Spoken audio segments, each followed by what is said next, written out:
Comédien populaire, réalisateur à succès et père de famille, Danny Boone fait partie des figures incontournables du cinéma français. Le tournant majeur de sa carrière survient en 2008 avec Bienvenue chez les Ch'tis, qu'il écrit, réalise et interprète. Le film devient un véritable phénomène de société. Avec plus de 20 millions d'entrées, il devient le plus gros succès du cinéma français, hors inflation, détrônant La Grande Vadrouille. Il a enchaîné dès lors les comédies populaires. Rien à déclarer, 2011, Superchondriaque, 2014, Red Dingue, 2017, ou La Ch'tite Famille, 2018. Mais si Danny Boone fait parler de lui aujourd'hui, ce n'est pas pour sa carrière mais plutôt pour une sacrée mésaventure qui lui est arrivée en début de semaine.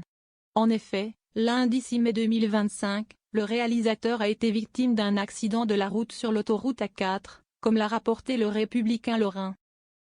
Alors qu'il revenait d'une sortie à Europa Park, en Allemagne, le comédien a percuté un autre véhicule à hauteur de la commune de Varize, dans le secteur de Boulay, en Moselle.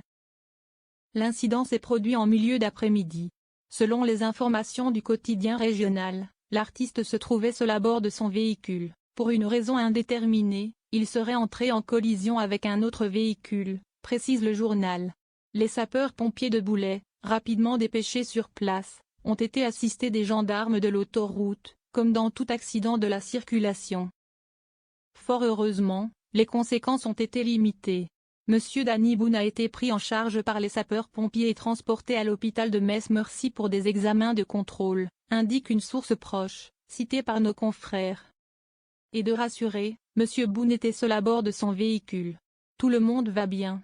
Le journal ajoute que les blessures de l'acteur ont été qualifiées de légères. Danny Boone aurait même signé une dédicace à ses sauveteurs d'un jour, un geste simple mais qui se veut rassurant. Les circonstances exactes de l'accident restent à déterminer, mais il semblerait donc que personne n'ait été sérieusement blessé.